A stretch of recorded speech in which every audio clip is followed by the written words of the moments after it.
بخاری اور مسلم میں حضور علیہ الصلوۃ والسلام نے ہم مسلمانوں کو بتایا ہے کہ تم نے جب سلام پھیرنا ہے تو تم نے اب تمہاری جرنی ختم نہیں ہوئی، بلکہ اب ایک اور جرنی تمہاری شروع ہو رہی ہے، ذکر اللہ کی جرنی۔ اور اس میں جو سکون اور لذت انسان کو ملتی ہے وہ صرف سلام پھیر کر بھاگ جانے والے کو وہ لذت اور مزہ کبھی بھی حاصل نہیں ہوتا۔ تو اللہ کا ذکر جو نماز کے بعد کرنا ہے، کثیر احادیث ہیں، ہم اکثر مسلمان ان احادیث سے محروم ہیں۔ پہلی حدیث پاک، حضور علیہ الصلوۃ والسلام کی بارگاہ میں کچھ غریب صحابہ آئے اور انہوں نے عرض کی، یا رسول اللہ صلی اللہ علیہ وسلم، ہمارے ساتھ کچھ مالدار صحابہ ہیں، ہم ان کے مقام و مرتبے تک نہیں پہنچ پا رہے، جیسے ہم نماز پڑھتے ہیں وہ بھی نماز پڑھتے ہیں، جیسے ہم روزہ رکھتے ہیں وہ بھی روزہ رکھتے ہیں، لیکن ان کے پاس پیسہ ہے، وہ صدقہ کرتے ہیں، ہم صدقہ نہیں کر سکتے، وہ غلاموں کو خرید کر آزاد کرتے ہیں، ہمارے پاس پیسے نہیں ہیں، ہم غلاموں کو خرید کر آزاد نہیں کر سکتے، تو یا اللہ ہم امیر صحابہ کے برابر نہیں ہو پا رہے ہیں۔ تو تاجدار کائنات نے کیا ارشاد فرمایا؟ حضور نے ارشاد فرمایا کہ میں تمہیں کوئی ایسی چیز نہ سکھاؤں جس کو کرنے کے بعد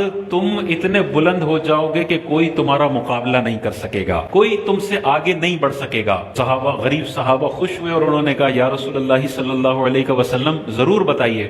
تو حضور علیہ الصلوۃ والسلام نے ارشاد فرمایا، تم ہر نماز کے بعد 33 مرتبہ سبحان اللہ پڑھو، 33 مرتبہ الحمدللہ پڑھو اور 33 مرتبہ اللہ اکبر پڑھو، تو یہ تمہیں امیر صحابہ سے بھی اوپر لے کر چلا جائے گا۔ اتنی بڑی فضیلت ہے، اور یہ بخاری مسلم کی حدیثیں ہیں۔ ہر نماز کے بعد ہر بندے کی یہ روٹین ہونی چاہیے کہ 33 مرتبہ سبحان اللہ، 33 مرتبہ الحمدللہ اور 33، اور ایک روایت میں ہے کہ 34 مرتبہ اللہ اکبر پڑھ کے یہ 100 کی گنتی پوری کرے۔ اور غریب لوگ تو ضرور پوری کریں۔